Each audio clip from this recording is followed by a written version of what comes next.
අපේ වැදගත් මනුමාතෘකාව තමයි ධ්වනිමානය. මේක ප්‍රැක්ටිකල් එකට එන්න පුළුවන් එකක්. ව්‍යුහගත රචනාවේ. ධ්වනිමානය. ධ්වනිමානය කියන එක නා වැදගත්. හරිද? ධ්වනිමානය කියන එක නා වැදගත්. මම යාව පැත්තෙන් බැලුවොත් මේ වගේ තමයි මට පේන්නේ. මම පැති පෙනුමයි උඩින් බලපුවාම පෙනුමයි අඳින්න. පෙට්ටියක්.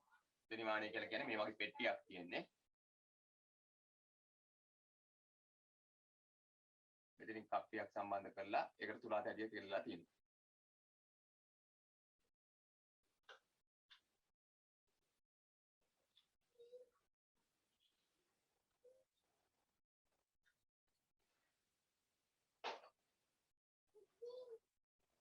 මේකේ සේතු තියෙනවා. මේ තියෙන ලී සේතු දෙකක්. සේතු කියලා කියන්නේ තමයි මේ පැත්තෙන් බලපුවම ත්‍රිමානව තමයි මේ ඇඳලා තියෙන්නේ.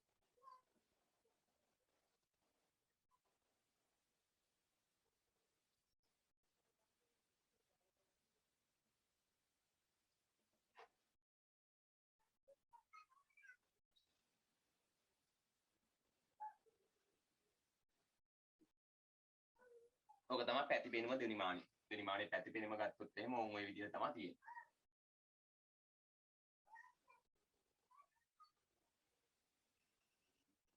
ධ්වනිමානයේ පැතිපෙන. මේකෙත් දෙවෙනි මේ පෙට්ටියේ සිදුරු කපලා තියෙනවා.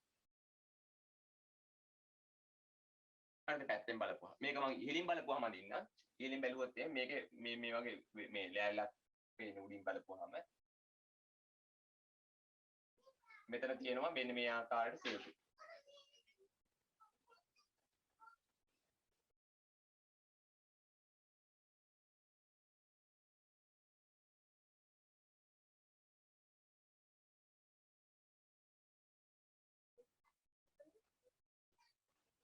ඊළින් බලලා මම මේ අදින්නේ. මෙන්න මේ ආකාරදී සේතු තියෙනවා.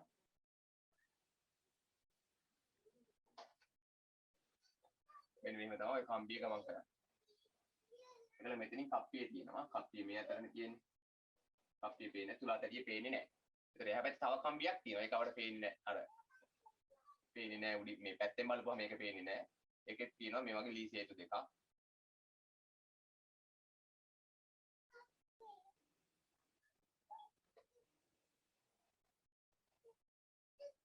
ඒකේ තුලා තැටියක් නැහැ. ඒකට මේ එලින්ම තුලා තැටියක් නැහැ. දෙපැත්තෙම මේ ඇන දෙකක් සම්බන්ධ කරලා ස්ක්‍රූ දෙකක් සම්බන්ධ කරලා තියෙනවා. මම දාගන්න ඒවට මෙතන දාගන්නම් A කියලා. මෙතන B C ABC කියලා කියන්නේ ස්ක්‍රූ මේවා. හරිද? ඒතර මේ සේතු කියන්නේ මේ ලී සේතු කියන්නේ හරියට නිකන් අර මේ මොකද ප්‍රිස්මයක් වගේ හැඩයේ සේතු තමයි තියෙන. ඒක තමයි පැත්තෙන් බලපුවම මේ ත්‍රිකෝණාකාර මුහුණක් විදියට පේන්නේ. ඒතර මේ තියෙන තුලා තැටිය. තුලා තැටිය. මේ තියෙන කප්පිය. මේකද ඝර්ෂණයෙන් තොර සුමට කප්පියක් තියෙන්නේ. සුමට කප්පිය. ඒ සුමට කප්පියක් ගන්න හේතුව මම කියන්නේ සුමට කප්පිය.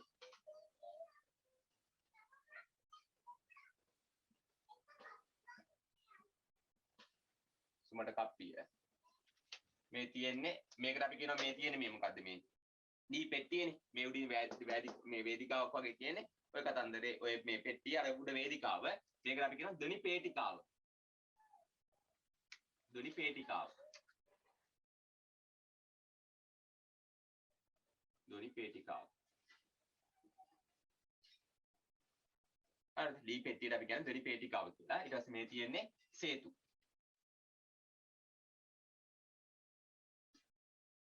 ලී සේතු.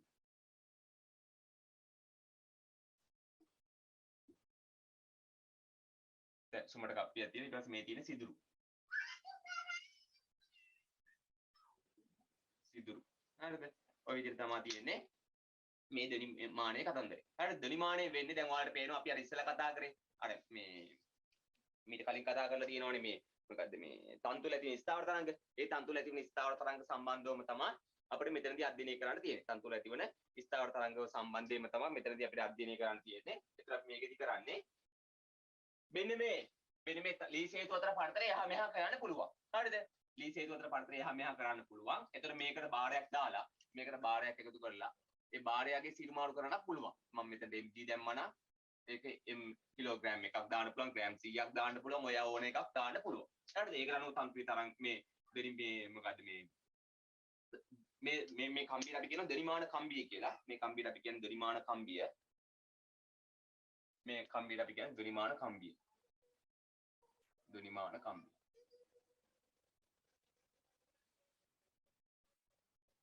ධනිමාන කම්බිය. ධනිමාන කම්බිය ඇති වෙන ස්ථාවර තරංග අධ්‍යයනය කරන්න පුළුවන්. ස්ථාවර තරංග ඇති වෙන්නේ මෙන්න මේ හේතු දෙක අතර කොටස ඇති වෙන ස්ථාවර තරංගයේ සම්බන්ධව තමයි අපි මෙතනදී කතා කරන්නේ. හරිද? ධනිමානයේ මේ මොකද්ද මේ හේතු දෙක ලී හේතු දෙක අතර ඇති වෙන ස්ථාවර තරංගයේ සම්බන්ධව තමයි අපි මෙතනදී කතා කරන්නේ. එතකොට බාහිර කම්පන ප්‍රභවයක් ආධාරයෙන් මෙයාව කම්පණය කරපුවාම මේ හේතු දෙක අතර කම්පනයක් ඇති වෙනවා කියලා හිතන්නකො. මෙන්න මේ ආකාර එකක්. හේතු දෙක අතර කම්පනයක් ඇති වෙනවා. තරංගයේ ස්ථාවර තරංගයක් ඇති වෙනවා. මෙන්න මෙහෙම.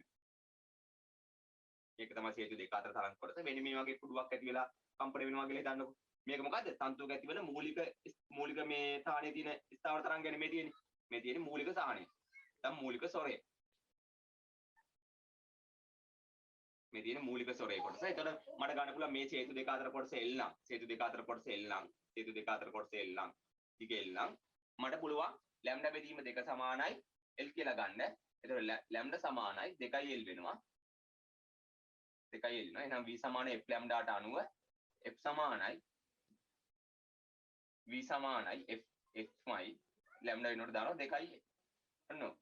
එතන V කියලා කියන්නේ අපි දන්නවා මේක ඇති වෙන මේ ආතතිය T නම් T බෙදීම M වල වර්ගමූලය සමානයි F වතාවක් 2යි. අපිට පුළුවන් මෙන්න මේ සමීකරණයත් එක්ක බැඳිච්ච දේවල් නිරීක්ෂණය කරන්න පුළුවන් මෙන්න මේ පැට්‍රිකල් එකේදී. හරිද? මේක පැට්‍රිකල් එකේ මේ ක්‍රියාකාරකම. එතන මට පුළුවන් F කියන්නේ මොකද්ද? මෙයාගේ ඇති වෙන සංඛ්‍යාතයනේ. එතන මම කිව්වා බාහිර ප්‍රභවයකින් අරන් කම්පණය කරනවා නම් අපි මෙතන කෘත කම්පනයක් කරනවා නම් බාහිර ප්‍රභවයේ සංඛ්‍යාතය මෙයාගේ සංඛ්‍යාතයට සමාන වෙනවා. බාහිර ප්‍රභවයේ ඒක සමාන වෙනවා කියන්නේ අපි සමාන කරගන්න ඕනේ. සමාන වෙන විදිහට අපි කම්පණය කරගන්නවා. එතකොට ඒ කියන්නේ බාහිර මෙතන දැන් අනුනා මේකද මේ බාහිර ප්‍රභවය අරන් ඇවිල්ලා අර මම ඉස්සලා කතා කරා වගේ මෙල්ඩේ තන්තුව ගත්තොත් එහෙම මෙල්ඩේ තන්තුවේ වගේ සරසුලේ තැටි වල ගැට ගහලා නෙමෙයිනේ මෙතන තියෙන්නේ. සරසුලක් හරි මොකක් හරි බාහිර කම්පන ප්‍රභවයක් අරන් කම්පණය කරනකොට අපිට ඒක මේ බාහිර ප්‍රභවයත් එක්ක මේ F යගේ හොයාගන්න පුළුවන්.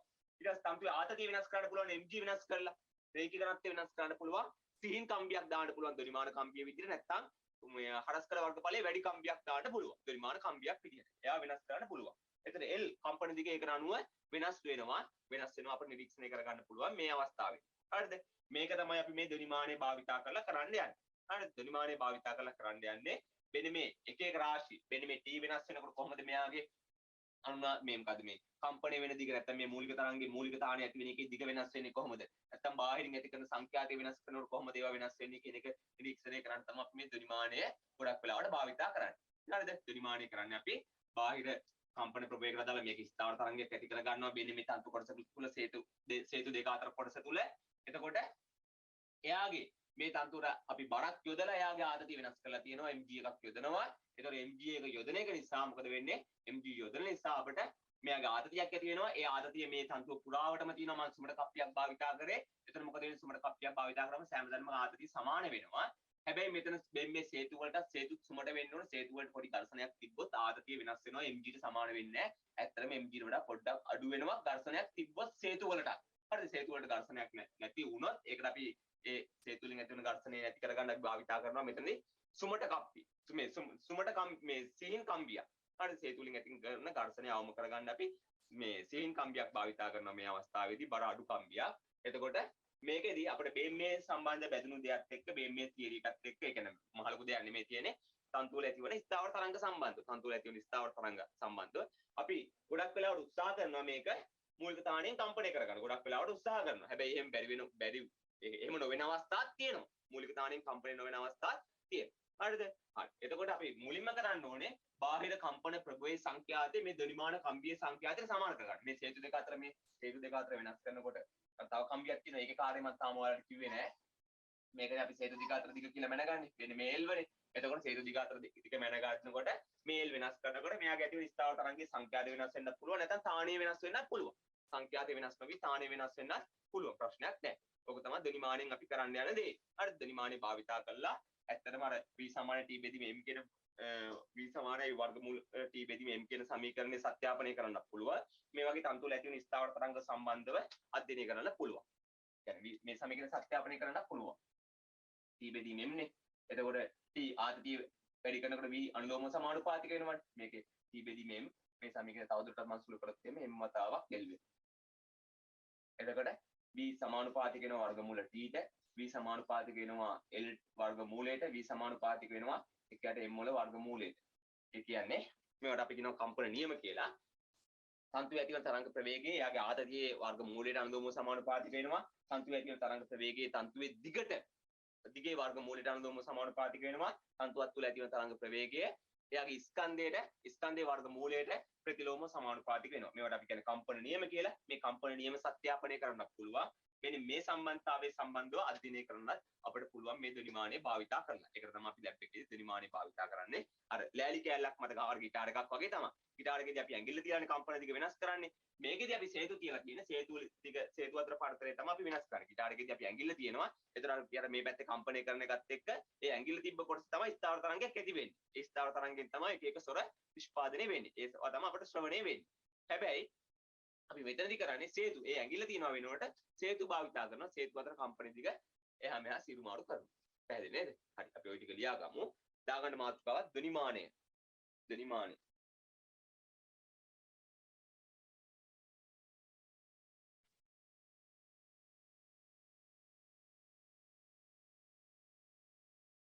හරි. ලියා ගන්න කරුණක් විදියට ධ්වනිමානය කියලා මාතෘකාව දාලා කරුණක් විදියට ලියා ගන්න.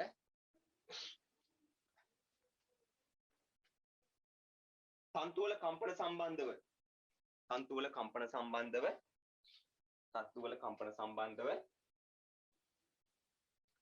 කම්පන සම්බන්ධව හැදෑරීමට භාවිතා වන උපකරණයකි. තන්තුවල කම්පන සම්බන්ධව හැදෑරීමට භාවිතා වන උපකරණයකි.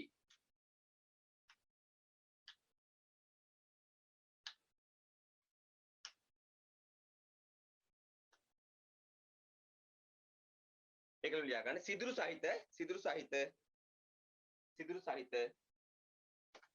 දිග ලී පෙට්ටියක් මත දිග ලී පෙට්ටියක් මත සවි කරන ලද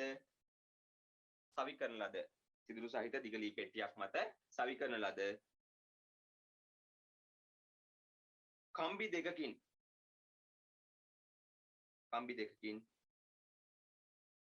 මෙම උපකරණයේ සමන්විත වන අතර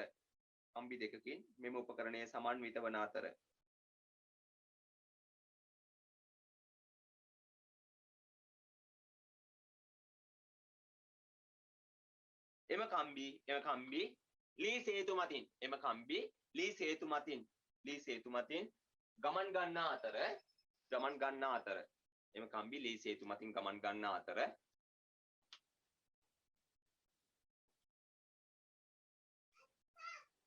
ගමන් ගන්නා අතර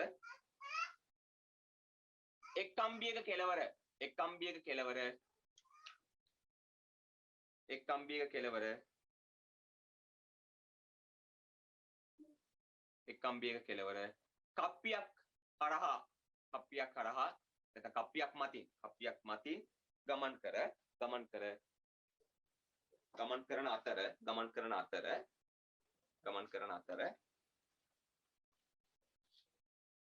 ගමන් කරන අතර එහි එක් කෙළවරක තුලා තැටියක් සම්බන්ධ කර ඇත.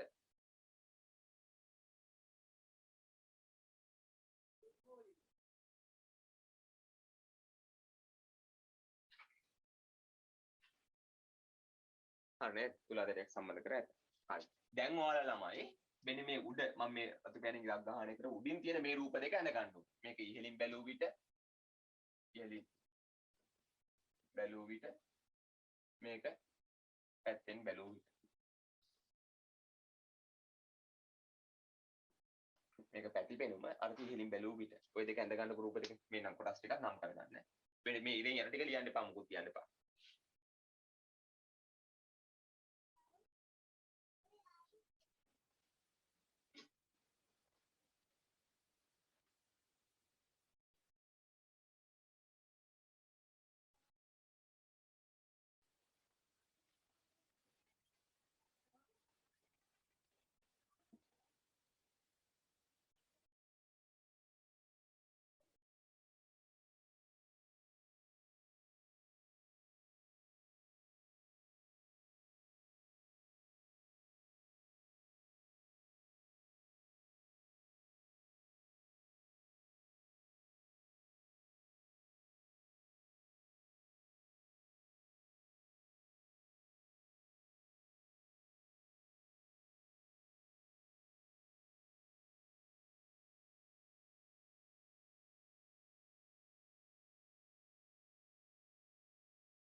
හරි නේද? ඇඳගත්තා නේද? හරි යටින් මේ තරුවක් දාලා ලියා ගන්න.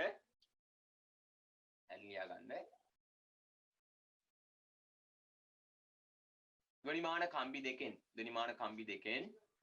ධ්වනිමාන කම්බි දෙකෙන් තුලා තැටිය සම්බන්ධ කර ඇති කම්බිය.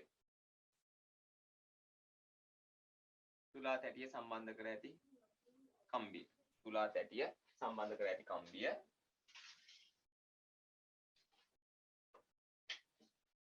කම්බිය මූලික ස්වරයෙන් කම්පණය වන බව සලකමු. මූලික ස්වරයෙන් කම්පණය වන බව සලකමු. නැත්නම් මූලික තාණයෙන් කම්පණය වන බව සලකමු. මූලික ස්වරයෙන් මූලික තාණයෙන් කම්පණය වන බව සලකමු. එවිට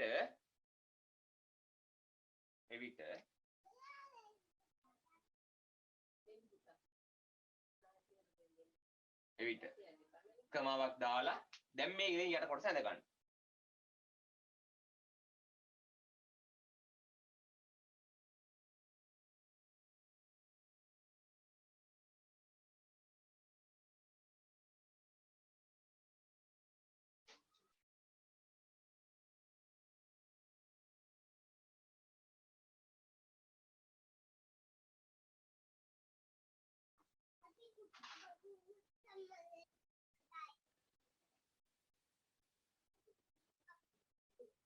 අනේ යට කොටස විතරක් ඇඳගත්තා නම් හරි උඩ කොටස ඇඳ නැහැ ඉස්සෙල්ලා.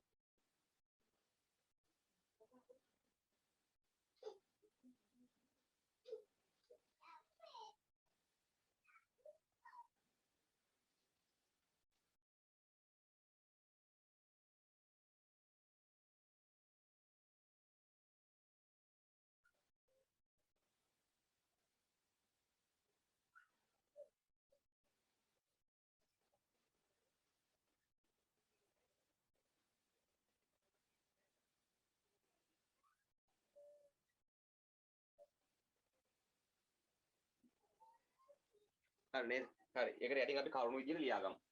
හරි. කරුණු විදියට ලියා ගමු. තුලා තැටියට එකතු කර ඇති භාරය. තුලා තැටියට එකතු කර ඇති භාරය. තුලා තැටියට එකතු කර ඇති භාරය. තුලා තැටියට එකතු කර ඇති භාරය වෙනස් කිරීමෙන්. තුලා තැටියට එකතු කර ඇති භාරය වෙනස් කිරීමෙන්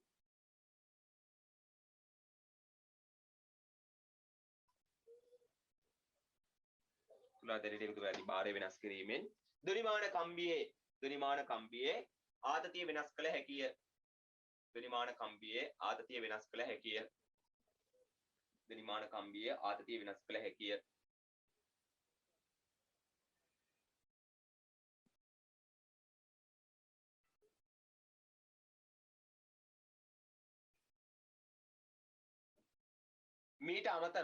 මීට අමතරව ඒකටම ලියා ගන්න. ඒ කාටම ලියා ගන්න. මීට අමතරව මම දාපු විදිහට ඔයකට ABC කියලා දාගත්තා නම් මම කියනවා ඒ ඇණය තද කිරීමෙන්ද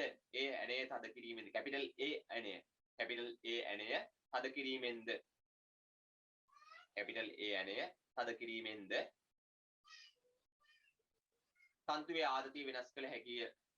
තන්තුවේ ආතතිය වෙනස් කළ හැකිය.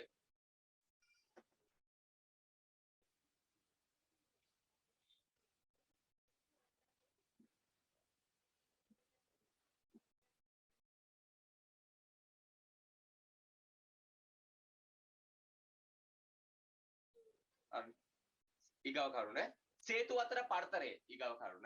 සේතු අතර පරතරය. සේතු අතර පරතරය වෙනස් කිරීමෙන්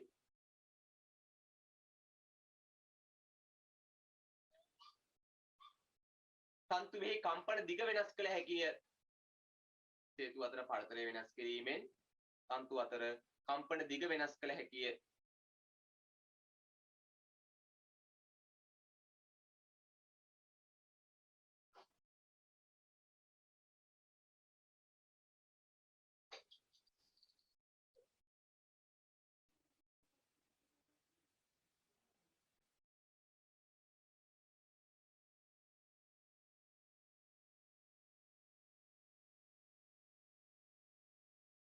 ඊගව කරුණ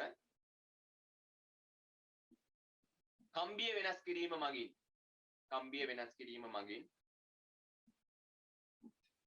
කම්බිය වෙනස් කිරීම මගින්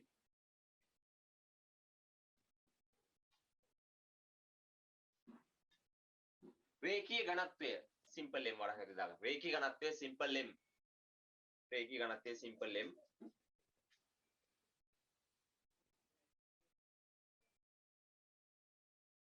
රේඛීය ඝනත්වය simple m වෙනස් කළ හැකිය.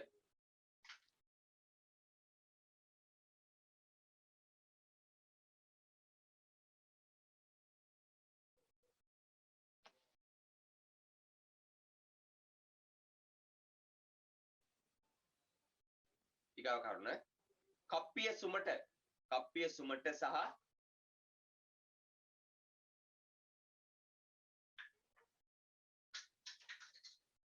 කප්පිය සුමට සහ සේතු ඝර්ෂණයෙන් තොර නම්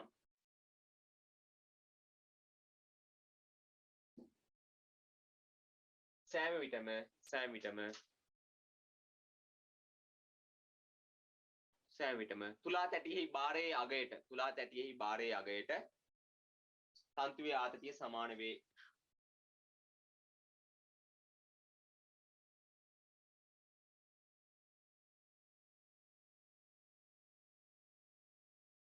හරි.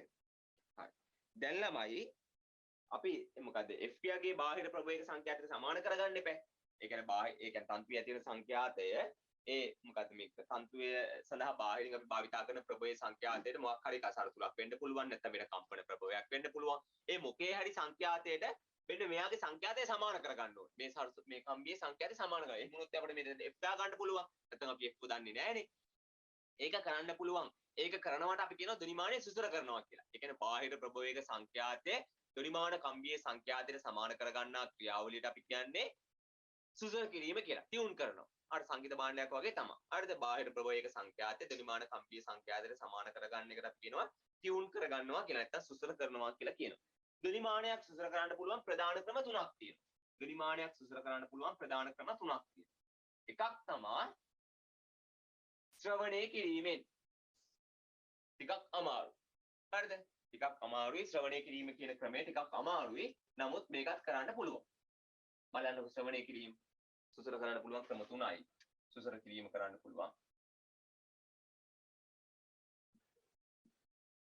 සුසර කිරීම කරන්න පුළුවන් එක ක්‍රමයක් තමයි ශ්‍රවණය කිරීම.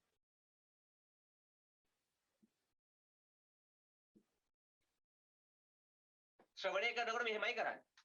මම ඉස්සරවම මම හිතන්න දැන් ධනිමානය සුසර කරන්න යන ටියුන් කරන්න යන්නේ මම සරසුලක් භාවිතා කරලා. සරසුලේ සංඛ්‍යාතය තමයි මෙයාගේ සංඛ්‍යාතයට සමාන කරගන්න ඕනේ. මම කරන්නේ මෙහෙමයි.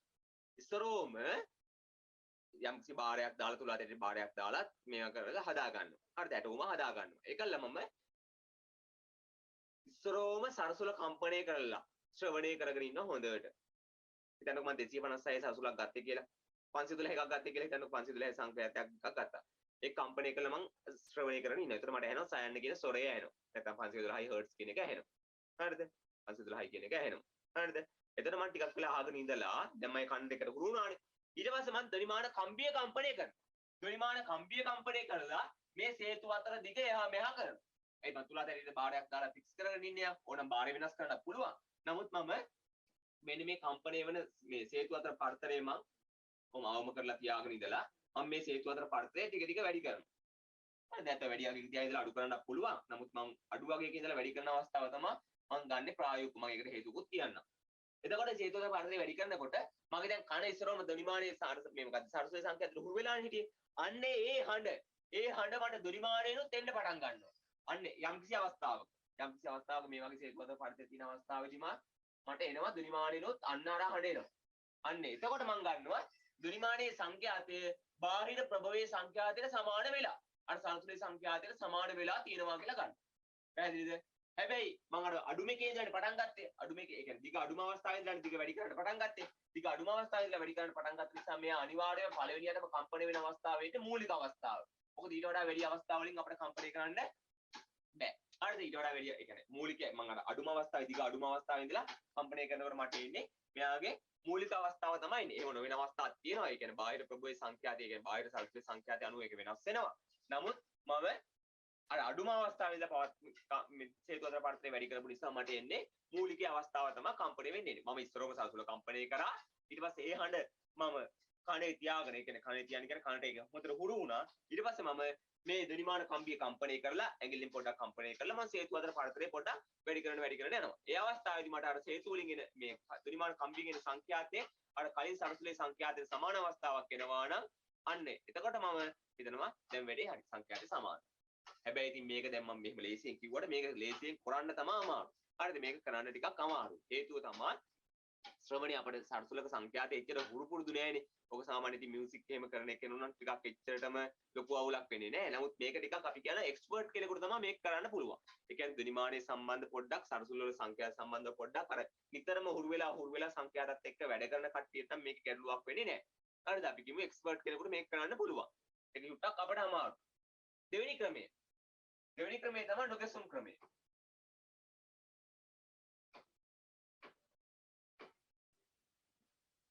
නොගැසුම් ක්‍රමය. මේකෙදී අපි කරන්නේ ධනිමාන කම්බියයි අපේ කම්පන ප්‍රභවය. ඒ කියන්නේ සිතන සරසුලක් කියලා මම ඉස්සලා වගේම සරසුලක් භාවිතා කරනවා කියලා. සරසුලයි දෙකම එකවර කම්පණය කරනවා. ධනිමාන කම්බියයි සරසුලයි දෙකම එකවර කම්පණය කරනවා. එතකොට දෙන්නයි කම්පණය වෙන සංඛ්‍යාත දෙක ආසන්නව සමානයි නම් නොගැසුම් ඇහෙනවනේ. ආසන්නව සමාන නැත්තම් මුලදීම නොගැසුම් එකවරම අර මේ කම්පණය කරපු ගමන් නොගැසුම් ඇහෙන්නේ නැහැ. එක වෙලාවක් ගිහිලා තමයි නොගැසුම් ඇහෙන්න පටන් ගන්නෙ. හරිද? නොගැසුම් ඒ කියන්නේ නොගැසුම් ඇහෙන්නේ එන අවස්ථාවක් එනවනේ කොයි වෙලේ හරි. ඊට පස්සේ නොගැසුම් සංඛ්‍යාතේ කණෙන් මම ශ්‍රවණය කර නොගැසුම් කියලා කියන්නේ දෙන්න කර සංඛ්‍යාත අතර පරතරය නිසා සංඛ්‍යාත වෙනසක් ඇති වෙනවනේ. ශබ්දයේ අඩු වැඩි වීම ඇහෙනවනේ. සංඛ්‍යාතයේ ආසන්න සංඛ්‍යාතයේ සරසම නැති ඒ ආසන්න මේ ප්‍රබෝධ දෙකක් කලං කම්පණය කරනකොට සංඛ්‍යාතයේ අඩු වැඩි වීම ශබ්දයේ අඩු වැඩි වීම අපට ඇහෙනවා. ඒකට තමයි අපි නොගැසුම් ඇහෙනවා කියලා කියන්නේ. එතකොට ඒ නොගැසුම් සංඛ්‍යාතය මම කණින් ශ්‍රවණය කළා. නොගැසුම් සංඛ්‍යාතය ශුන්‍ය වෙන අවස්ථාවේදී ඒ ඇහෙන කනට ඇහෙන නොගැසුම් සංඛ්‍යාතයේ ශුන්‍ය වෙන අවස්ථාවේදී මොකද කරන්නේ? දැන් මම මේ සේතු අතර කම්පණය මේ සේතු අතර දුර එහා මෙහා කරන එක නවත්ත ගන්න. මම දන්නවා නොගැසුම් සංඛ්‍යාතේ බිඳුවක් වෙන්නේ මොකද්ද? දෙන්නගේ ප්‍රබෝධකයේ සංඛ්‍යාත දෙක සමාන වුණොත් තමයි. එහෙනම් ධනිමානයේ සංඛ්‍යාත කම්බියේ සංඛ්‍යාතයයි සරසුලේ සංඛ්‍යාතයයි දෙක සමාන වෙලා තියෙනවා. ධනිමාන කම්බියේ සංඛ්‍යාතයයි සරසුලේ සංඛ්‍යාතයයි සමාන වෙලා තියෙනවා. අර දෙන්න සංඛ්‍යාත දෙක මේ මොකද්ද මේ සරසුල කම්පණය කරලා මම ධනිමානයේ අර සේතු අතර පරතරය එහා මෙහා කරපුවාම නොගැසුම් සංඛ්‍යාතේ කලින් අහලා නොගැසුම් සංඛ්‍යාතේ ශුන්‍ය වෙන අවස්ථාවේ තමයි මේක කරන්නේ. අරකට වඩා අර කලින් කරපු ක්‍රමයට වඩා මේක චුට්ටක් හොඳයි. මම කොහොමද කලින් කරපු ක්‍රමේ ටිකක් එක්ස්පර්ට් වෙන්න ඕනේ. කියන්නේ පොඩ්ඩක් අත්දැකීමක් තියෙන්න ඕනේ ඒක කරන්න. හැබැයි මේකට එහෙම ලොකු කේස් එකක් අර තරම්ම නෑ. මේකේ තියෙනවා ඉතින් නොගැසුම් ඇහෙන්න ඕනේ කනට. අර ඉස්සරම නොගැසුම් ඇහෙන්නේ නැත්නම් පළවෙනි අවස්ථාවේ නොගැසුම් ඇහෙන එක චුට්ටක් එහාට මෙහාට සීරු මාරු කරන්න එපැයි. හරිද? ඊට පස්සේ නොගැසුම් සංඛ්‍යාතය ශුන්‍ය කරගන්න වෙන්නේ. ඒක නිසා නොගැසුම් සංඛ්‍යාතය අපිට පොඩ්ඩක් එහාට මෙහාට කරගන්නකම් මොකද වෙන්නේ පොඩ්ඩක් බලන්න වෙනවා. නොගැසුම් සංඛ්‍යාතයක් ඇති වෙන්න ඕනේ. නොගැසුම් සංඛ්‍යාත ශුන්‍ය කරන්න. ඊට පස්සේ තමයි නොගැසුම් සංඛ්‍යාතේ ශුන්‍ය කරන්න ඕනේ. නොගැසුම් සංඛ්‍යාතය අපි දන්නවා මිනිස් කනකට ශ්‍රවණය කරන්න පුළුවන් අර මේ උපරිම නොගැසුම් සංඛ්‍යාතේ පැහැදිලිව ශ්‍රවණය කරන්න පුළුවන් උපරිම නොගැසුම් සංඛ්‍යාතේ 10යි හර්ට්ස්. ඊට වඩා වැඩි ඒවා අපේ කනට ඇහෙන්නේ නැහැ. ඒකත් ඔළුවේ තියාගන්න ඕනේ. මේ දෙකම චුට්ටක් ප්‍රායෝගිකව අමාරුයි. ප්‍රායෝගික ලේසි ක්‍රමයක් තියෙනවා. ඒක තමයි අනුනාද ක්‍රමය. තුන්වෙනි ක්‍රමය තමයි අනුනාදය.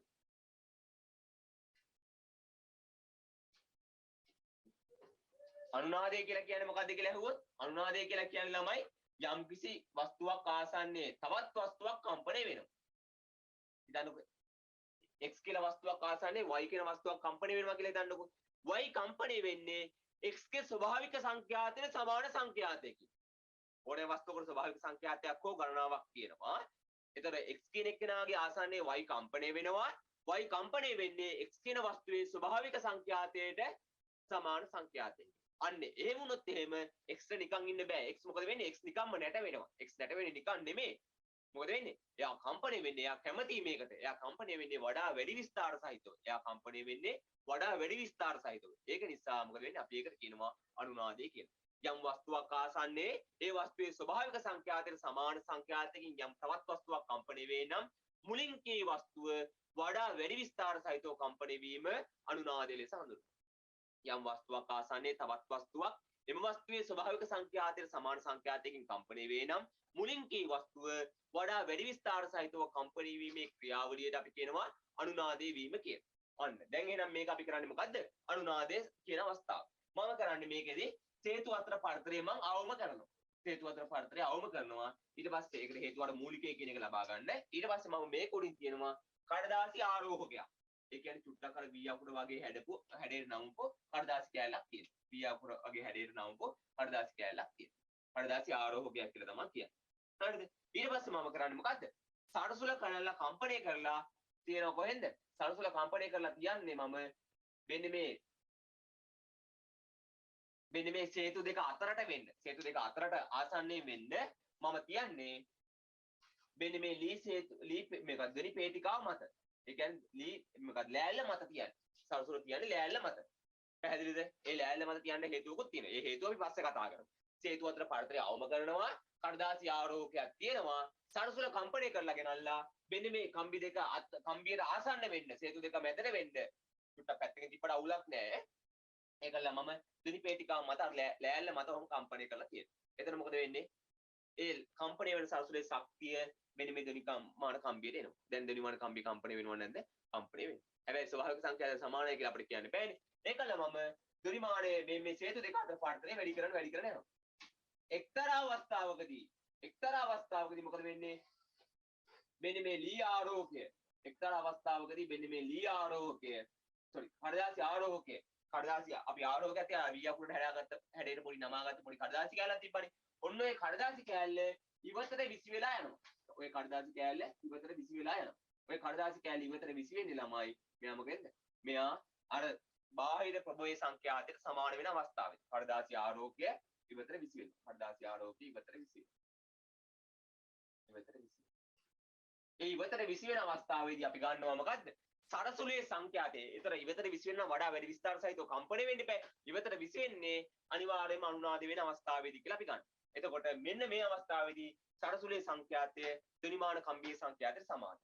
බාහිර ප්‍රභවයේ සංඛ්‍යාතය බාහිර ප්‍රභවයේ සංඛ්‍යාතය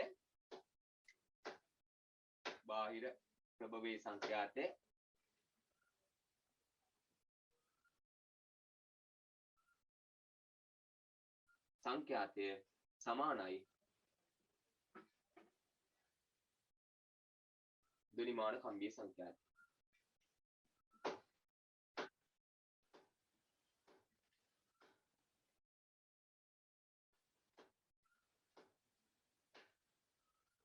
ඔන්නෝක තමයි වෙන්නේ. කඩදාසි ආරෝහකය ඉවතට විසි වෙන අවස්ථාවේදී තමයි මේ දේ වෙන්නේ.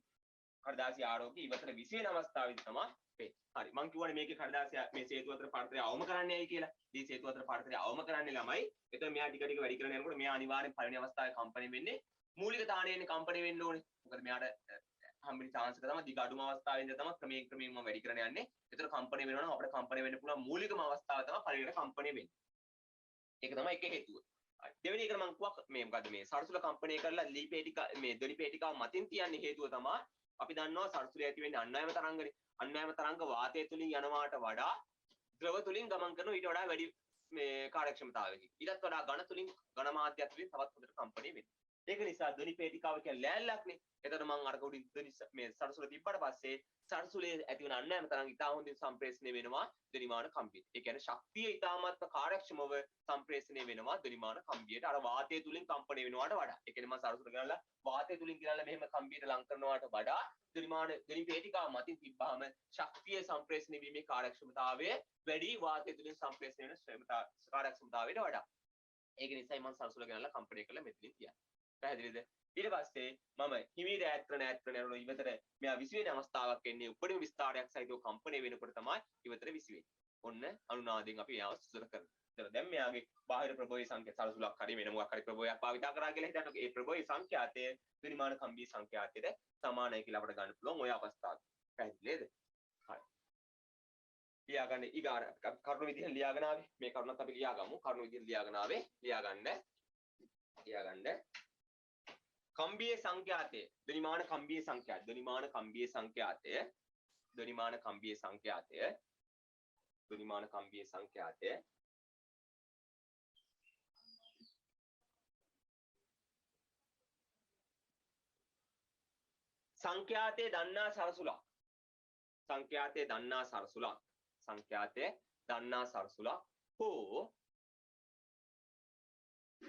සංඛ්‍යාතයේ දන්නා සරසුලක් හෝ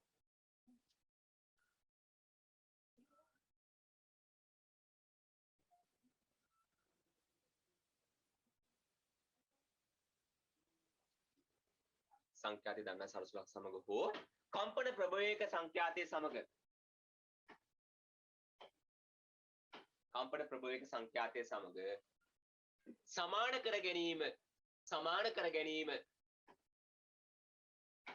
සමාන කර ගැනීම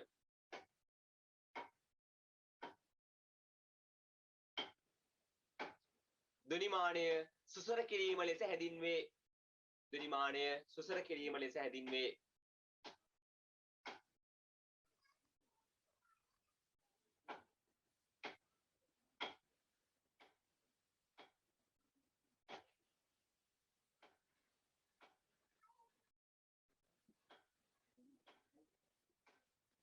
ඒකම ලියගන්න. දුනිමානයක් සුසර කරගත හැකි. දුනිමානයක් සුසර කරගත හැකි ප්‍රධාන ක්‍රම තුනක් පවතී. දුනිමානයක් සුසර කරගත හැකි ප්‍රධාන ක්‍රම තුනක් පවතී.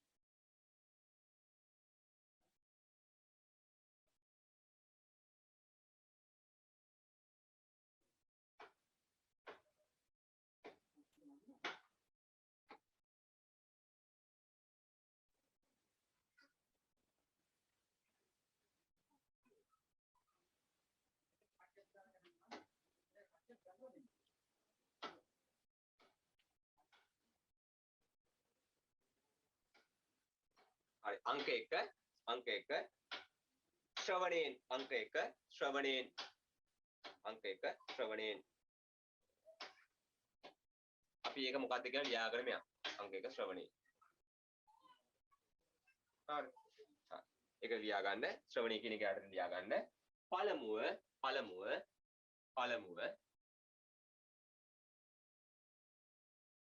සරසුල හෝ කම්පන ප්‍රභවය.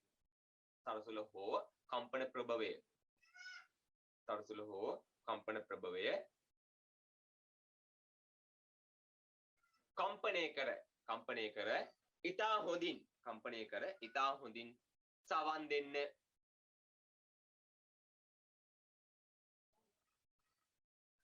ඉතා හොඳින් සවන්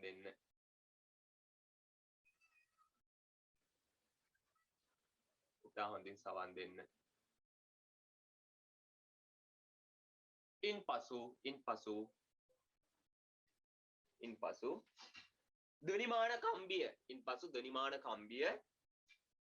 ඉන්පසු ධ්වනිමාන කම්බිය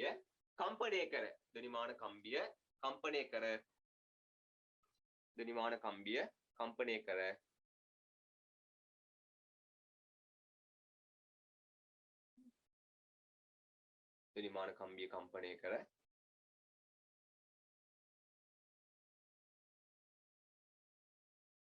සේතු අතර පරතරය වෙනස් කරමින්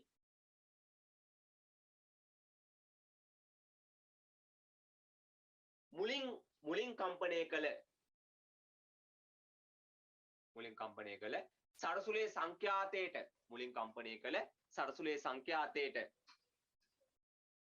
සරසුලේ සංඛ්‍යාතයට සමාන සංඛ්‍යාතයක්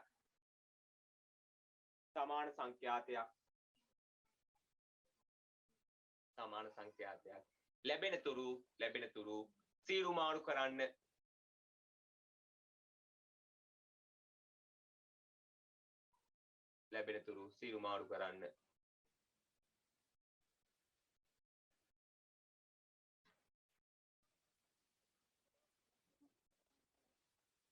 ඒක තමයි සුසර මේ මොකද මේ ශ්‍රවණයෙන් සුසර කරනවා කියලා කියන්නේ. අරකට සමාන එකක් ලැබෙනකන් එහාට මෙහාට කරනවා. හරි. දෙවෙනි එක ලියාගමු. ඔය ගාමම ඔය පළවෙනි එක ශ්‍රවණයෙන් කියන එක ඉවර කරේ. දෙවෙනි එක ලියාගන්න. නොගැසුම් ක්‍රමයෙන්. දෙවෙනි එක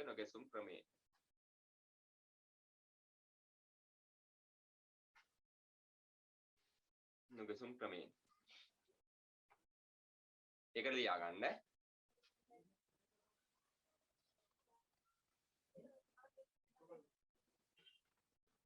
ඒකට ලියාගන්න. ඒ නොගැසුම් ක්‍රමය කියන්නේ මොකක්ද කියලා.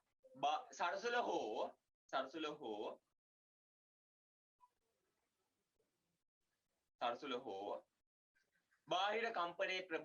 බාහිර කම්පන ප්‍රභවය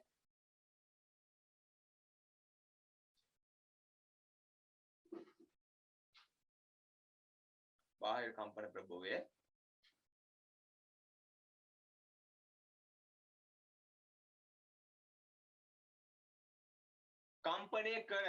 කම්පණය කර ඒ සමගම කම්පණය කර ඒ සමගම ධ්වනිමාන කම්බියද ඒ සමගම ධ්වනිමාන කම්බියද ඒ සමගම ධ්වනිමාන කම්බියද කම්පණය කරන්න ඒ සමගම ධ්වනිමාන කම්බියද කම්පණය කරන්න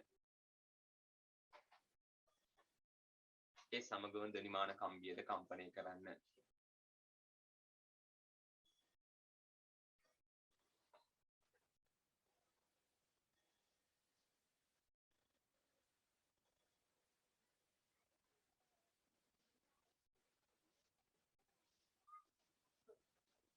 ලැබෙන නොගසුම් සංඛ්‍යාතය ලැබෙන නොගසුම් සංඛ්‍යාතය ලැබෙන නොගසුම් සංඛ්‍යාතය ලැබෙන නොගසුම් සංඛ්‍යාතය ශුන්‍ය වනතුරු ලැබෙන නොගසුම් සංඛ්‍යාතය ශුන්‍ය වනතුරු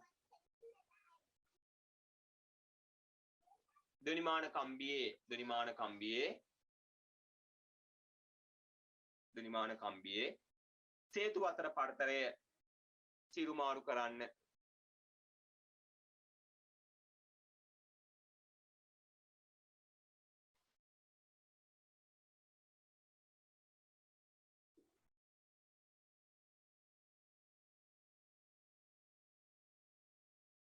ඕක තමයි ළමයි නොගසුම් ක්‍රමයෙන් සිරුමාරු කිරීම. හරි. තුන්වෙනි එක තමයි අපිට වැදගත්ම එක. තුන්වෙනි එක ලියා ගන්න. අනුනාදයේ මගින් සුසර කිරීම.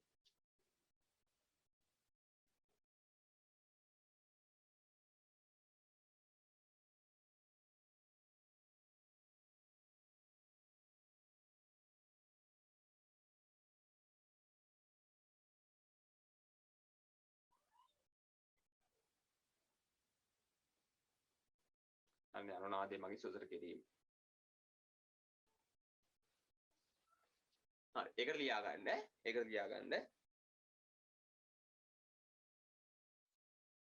පළමුව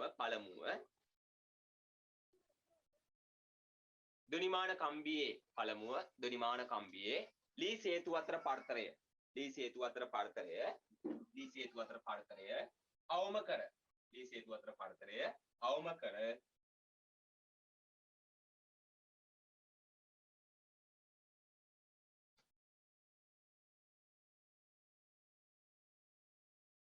අවම කර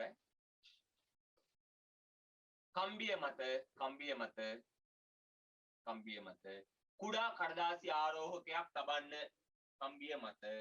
කඩදාසි ආරෝහකයක් තබන්න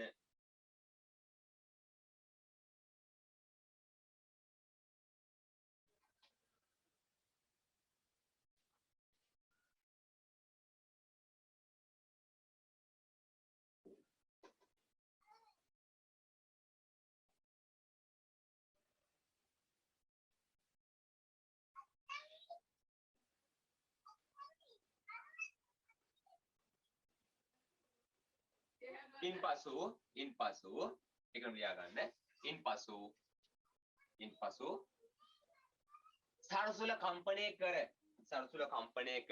සරසුල කම්පණය කර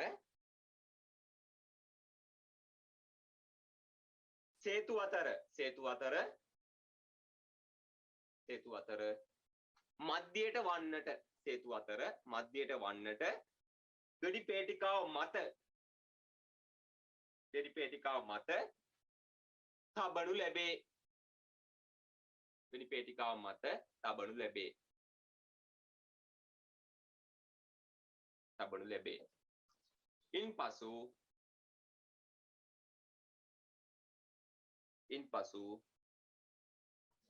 ඉන්පසු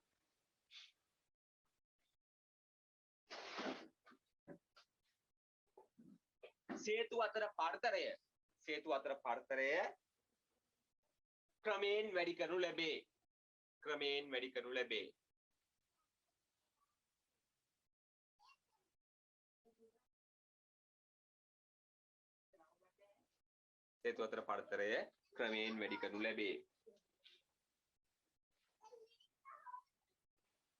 සරසුල සමග ඒකම ලියා ගන්න. සරසුල සමග ධ්වනිමාන කම්බිය අනුනාද වන අවස්ථාවේදී සරසුර සමග ධ්වනිමාන කම්බිය අනුනාද වන අවස්ථාවේදී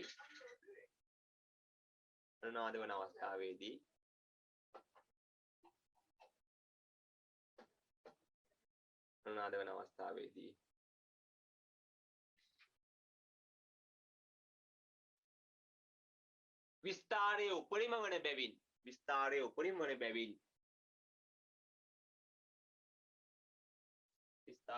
වන බැවින්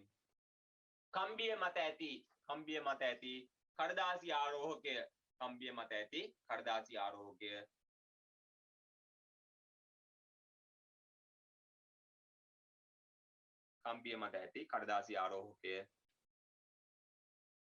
ඉවතට විසී යයි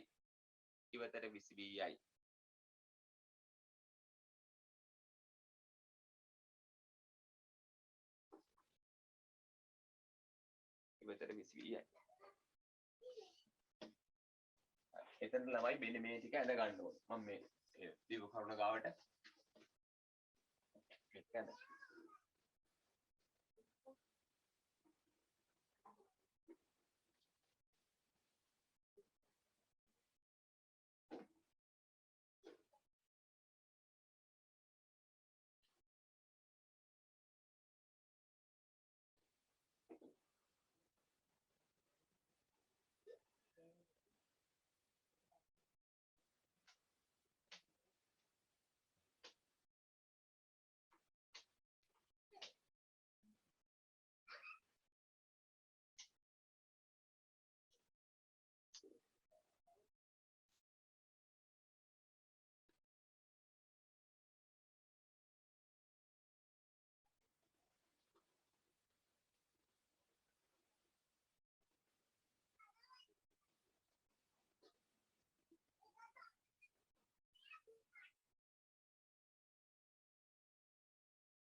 ඔතන යටින් ලියා ගන්න. මෙහිදී අර හේතු අතර පරතරය අවම කරපු එකටයි අර කරා හේතු අපි කිව්වේ නෑනේ. මෙහිදී හේතු අතර පරතරය අවම කිරීමෙන්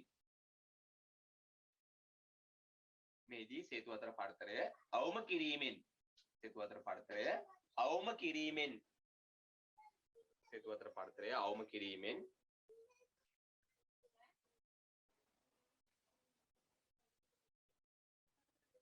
මේ ආරම්භ කරනු ලබන්නේ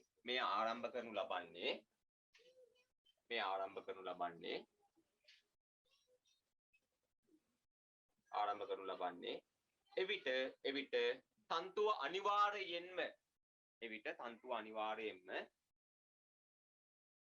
මූලික ස්වරයෙන්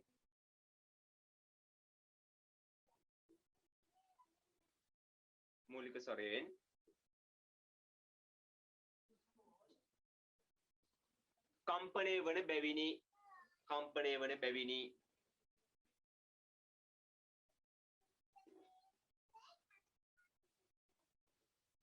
එනම්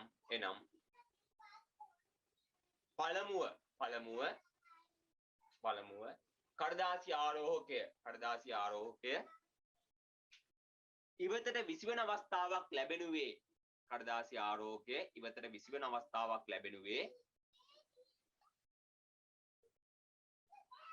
මූලික ස්වරය අවස්ථාවේදීය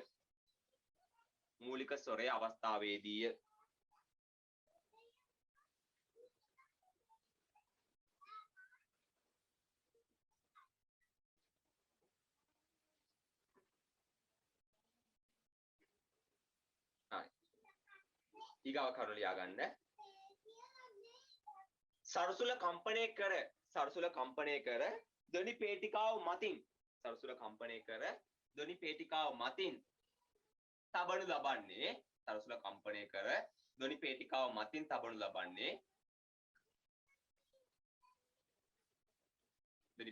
මතින් තබනු ලබන්නේ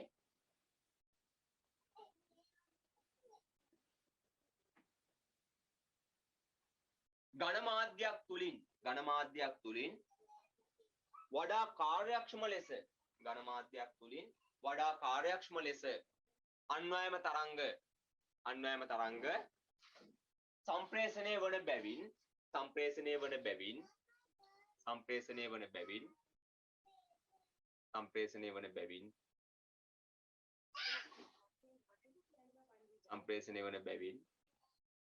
එවිට සරසුලේ ශක්තිය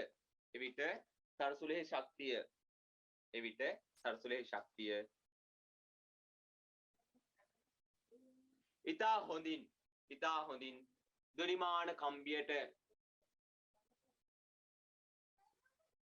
හොඳින් ධ්වනිමාන කම්බියට සම්ප්‍රේෂණය වන බැවිනි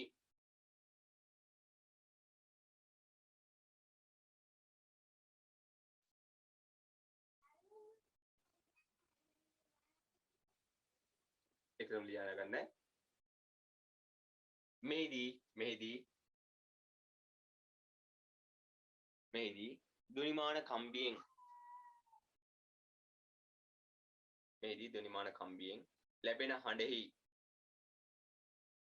මෙහිදී ධ්වනිමාන කම්බියෙන් ලැබෙන හඬෙහි තීව්‍රතාවයද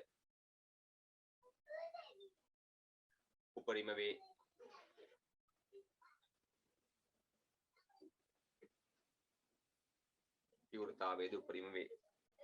හරිනේ. ඕකේ තව පොඩි ප්‍රශ්නයක් අහලා දීපුවා ව්‍යුහගත එක්ක පාස් පේපර් එක අහපු ව්‍යුහගත එක්ක එක අණු කොටසක් විදිහට මෙන්න මෙහෙම කතාවක්. ඔය කඩදාසි ආරෝහක ඉවතට විසින අවස්ථාව තියෙන්නේ තන්තුව කම්පණය වෙනකොට කොයි පිහිටුමේද කියලා. ඒ කියන්නේ මේ අවස්ථාව. මේක කම්පණය වෙනවා මම ටිකක් ලොකුට අදින්නම්.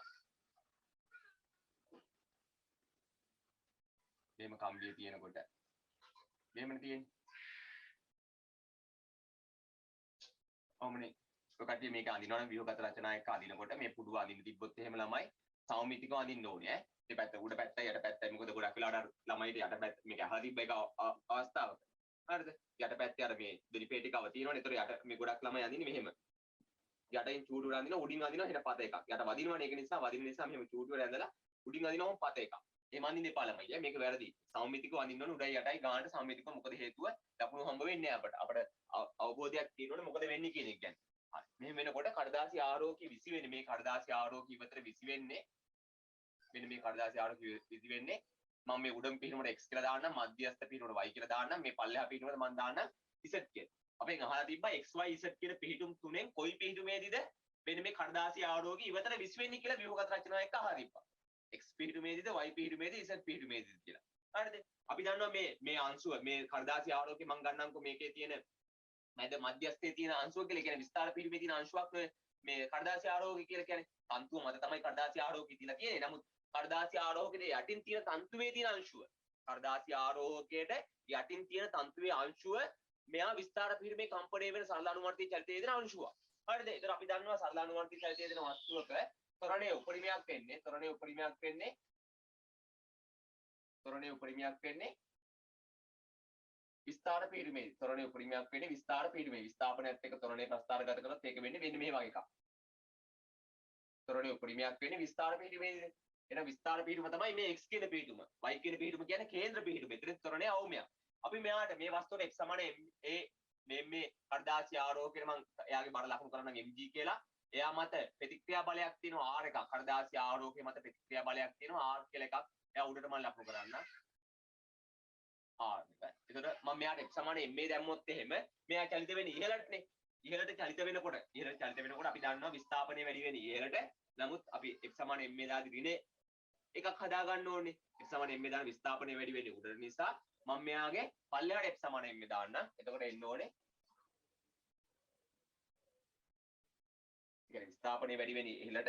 එතකොට ත්වරණයේ තියෙන පල්ලෙහාට නිසා mg ඍණ r සමානයි ඍණ m එකක් වෙනවා. හරිද? ඔහොම තමයි වෙන්නේ. එතකොට ඒකයාගේ උපරිමයක් වෙන්නේ නම් mg ඍණ r පදේ උපරිමයක් වෙන්න ඕනේ. ඒකයාගේ අවමයක් වෙන්න නම් mg ඍණ r ගයාගේ අවමයක් වෙන්න ඕනේ. ඒකයාගේ උපරිමයක් වෙන්න නම් mg ඍණ r ගයාගේ උපරිමයක් වෙන්න ඕනේ. ඒකයාගේ අවමයක් වෙන්න නම් mg ඍණ r ගයාගේ අවමයක් වෙන්න ඕනේ. එතකොට ළමයි ඔයාලට තේරෙනවා මෙයා ඉවතට විසි වෙනවා කියලා කියන්නේ. ඉවතට විසි වෙනවා කියලා කියන්නේ අභිලම්බ ප්‍රතික්‍රියාව බිඳුවක් වෙනවනේ. අභිලම්බ ප්‍රතික්‍රියාවක් මොකද? ටච් එකක් නැහැනේ. ඒ දෙන අතර ස්පර්ශයක් නැහැ. ස්පර්ශයක් නැති තැනක ප්‍රතික්‍රියා බලයක් නැහැ. ප්‍රතික්‍රියා බලය කියන්නේ එකිනෙක ස්පර්ශ වෙලා තියෙන පෘෂ්ඨාතරය හට ගන්නා බලයක්. එහෙනම් මොකද වෙන්නේ? මේ ඒකයාගේ උපරිමයක් වෙන්න නම් mg ඍණ r ගයාගේ උපරිමයක් වෙන්න ඕන. එහෙනම් mg ඍණ r ගයාගේ උපරිමයක් වෙන්න නම් mg කියන පදේ උපරිම වෙලා r කියන පදේ අවමයක් වුණොත් තමයි මෙන්න මෙයා ඒකයාගේ උපරිමයක් වෙන්නේ. හරිද? එහෙනම් මේ කියන සිද්ධිය වෙන්න පුළුවන් බලයේ උපරිමයක් වෙන අවස්ථාවේ ත්වරණයේ උපරිමයක් වෙන අවස්ථාවේනේ. එහෙනම් ත්වරණයක් උපරිමයක් වෙන්න නම් r සමානයි මොකද්ද වෙන්න ඕනේ? r අවම වෙන්න ඕනේ. r අවම විය යුතුයි. එහෙනම් r අවම වෙන්නේ මොකද වෙන්නේ? r අවමයක් වෙන්නේ ඉවතට විසින අවස්ථාවේ. මොකද වෙන්නේ? ඉවතට විසින අවස්ථාවේ r සමානයි බිඳුව. එහෙනම් r සමානයි බිඳුවයි නම් mg ඍණ r. එම නිසා mg ඍණ r කියන පදේ මොකද වෙන්නේ? mg ඍණ r උපරිම වෙනවා. එහෙනම් මේ පැත්තත් ඍණ ma කියන පදයක් උපරිම වෙනව නැද්ද? එම නිසා ඍණ ma පදයක් උපරිම වෙනවා. එහෙනම් මොකද වෙන්නේ? ඉවතට විසින අවස්ථාවේදී r අවම ඒ කියන්නේ සාමාන්‍ය ඉවතට විසින අවස්ථාවේ r ගාගේ බිඳුවක් වෙනවා. r ගාගේ බිඳුවක් වෙනකොට mg ඍණ r පදේ උපරිමයක් වෙනවා. mg ඍණ r පදේ උපරිමයක් වෙනවා නම් එහා පැත්තේ ඍණ ma පදයක් ඒ පදේ m ගාගේ නියතයක් වුණාට ඒ උපරිමයක් වෙනවා. ඒ උපරිමයක් වෙනවා නම් ත්වරණයේ උපරිමයක් වෙන අවස්ථාවේ තමයි ඉවතට විසි වෙන්නේ. මම මෙතන යටින් එන්න ඕන ටික මේ පැත්තේ ලියන්නම්. එම නිසා ඒ උපරිමයක් වන අවස්ථාවේ ආරෝහක ඉවතට විසි වේ. ආරෝහකය ඉවතට විසි වේ. එහෙනම් මොකද්ද? x පිහිටුමේ තමයි විසි වෙන්නේ.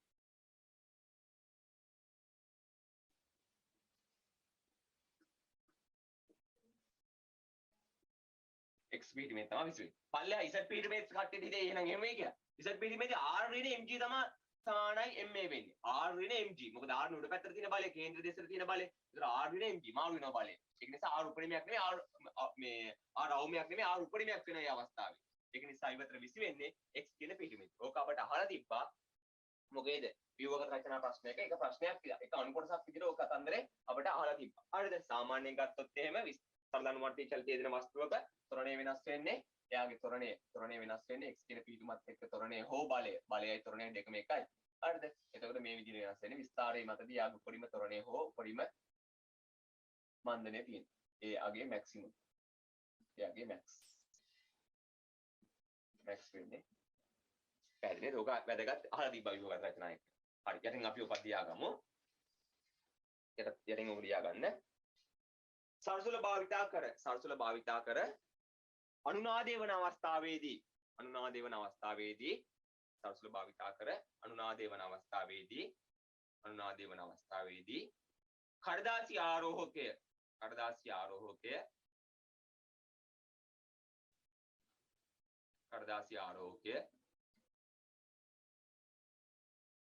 ආරෝහකය ඉවතට විසිවන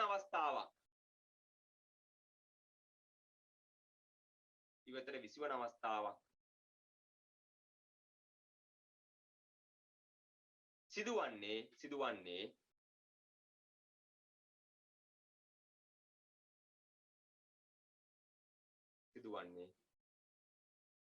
කඩදාසි ආරෝහකය විස්තර පිහිටුමේ ඇති විටදීය.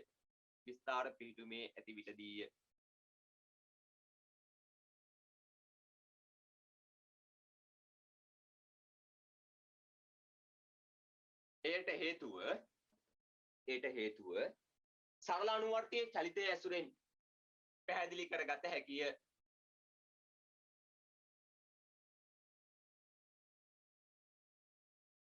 වෙනම ලියා ගන්න. කඩදාසි ආරෝහකය ඉවතට විසිවන අවස්ථාවේදී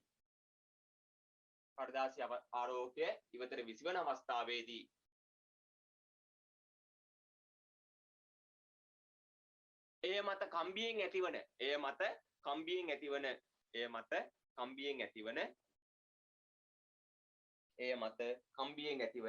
ප්‍රතික්‍රියා බලය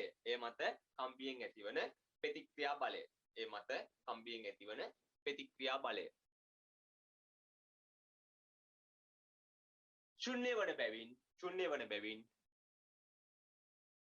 සංප්‍රයුක්ත බලය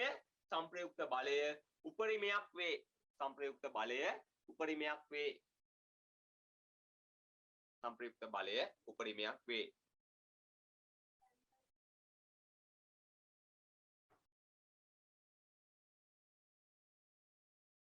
සංප්‍රයුක්ත බලය උපරිමයක් වන විට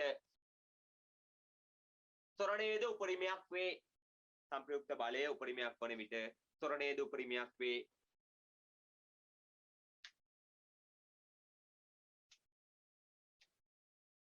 සරල අනුවර්තයේ චලිතයේ යෙදෙන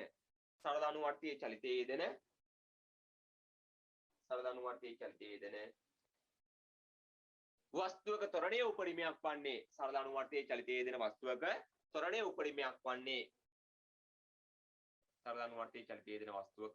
ත්වරණය උපරිමයක් වන්නේ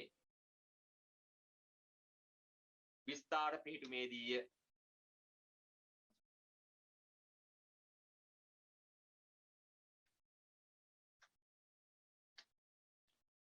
ඒකට ළමයි මේක අඳින්න ඕනේ ඉස්සරෝම. ඒකට යටින් මේ ටික මේ දකුණු පැත්තේ ඉහළ කෙළවරේ ඉඳලා ඇවිල්ලා මේ ටික ලියා ගන්න. ඉස්සරෝ මේ රූපය ඇඳලා දකුණු පැත්තේ ඉහළ කෙළවරේ ඉඳලා ඇවිල්ලා මේ ටික මෙතන ලියා ගන්න. ඔක තමයි කරන්නේ. ඔක විභාගයේ විභාග රචනා එක අහලා දීප්පා. ඒකයි මම එක highlight කරලා දුන්නේ.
හරිනේ. ඔක තමයි ධ්වනිමානයේ කතන්දරේ. තව එකක් අර මම අර කම්පන නියම වල මේ සත්‍යතාව සාහවරු කරන්න පුළුවන් කියලා ලියුවානේ. ඒකත් අපි ලියාගමු නේ. ධ්වනිමානයේ අවසානම කරුණ කම්පන නියම කියලා කියන්නේ මේ.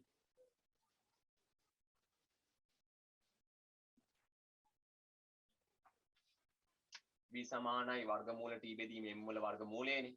එතකොට v සමානයි t බෙදීම m වතාවක් l. මෙන්න මේකේ v සමානයි t එකයි v සමානුපාතිකයි l එකයි v සමානුපාතිකයි 1ට m එකයි. මේවට අපි කියනවා කම්පන නියම කියලා. මේ කම්පන නියම තහවුරු කරගන්නත් පුළුවන්. හරි. ඊට කරුණක් දාලා ලියා ගන්න. ඊට අමතරව ධ්වනිමානයේ භාවිතා කර ධ්වනිමානයේ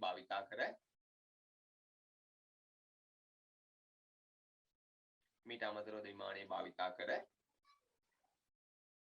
කම්පන නියම වල තහවුරු කම්පන නියම වල මීට අමතරව ධ්වනිමානයේ භාවිතා කර කම්පන නියම වල සත්‍යතාවයේද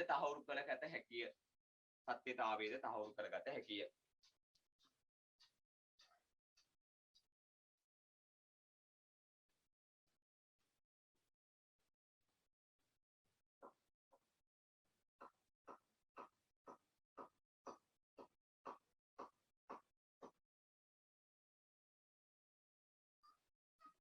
හරිද? හරි. මේවට තමයි කම්පන නියම කියලා කියන්නේ. එතන මේක අපි කරන්නේ ආතතිය විනාශ කර බලනවා v වෙනස් වෙන විදිය. ඒකල ප්‍රස්ථාරයක් ගන්නවා. ඕක ඉතින් මෙහෙම එනවා. වර්ගමූල t එක්ක v ප්‍රස්ථාරගත කරපුවාම මෙහෙම එකක් එනවා. මේක වර්ගමූල l එක්ක ප්‍රස්ථාරගත කරපුවාම v එක ওই විදිය එකක් එනවා. ඊට පස්සේ එකයට m එක්ක m වල වර්ගමූලයත් එක්ක ප්‍රස්ථාරගත කරපුවාම මෙහෙම එකක් එනවා. මේකෙන් අපිට තහවුරු වෙනවා මේවා ටික හරි කියලා. එච්චරයි කරන්න තියෙන්නේ. හරිද? එකයි එච්චරයි කරන්න තියෙන්නේ. උතනට මේක ටිකක් ලියන්න. අපි අර මේ මොකද එක අගයන් ටික දාලා මේක කරලා බලනවා එච්චරයි. ගණන් වල තියෙනවා අපි ගණන් ටික හදමුකෝ. ඔක තමයි ධ්වනිමානයේ සම්බන්ධ මේ ඒක විසට් කතන්දරේ ධ්වනිමානයේ. හරිද? මහ ලොකු දෙයක් නෙමෙයි. ඒතකොට ධ්වනිමානයේ අර දෙවෙනි කම්බියක් ගැන තිබ්බ අපි ඒක කතා කරේ නෑ. ඒකත් අපි කරන්නේ පළවෙනි කම්බිය වගේම තමයි. ඒකත් අර මොකද්ද මේ කම්බියක මේ කම්පණය කරන අධ්‍යයනය කරන තමයි භාවිතා කරන්නේ. ගණන් ව්‍යුහගත රචනා දෙකක් ඇවිල්ලා තියෙනවා ඒ ධ්වනිමානයේ සම්බන්ධව. ඒ දෙකේදී ඔය දෙවෙනි කම්බිය ගැන අහලා තියෙනවා.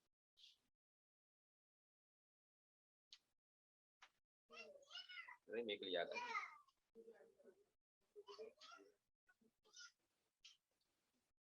හරි.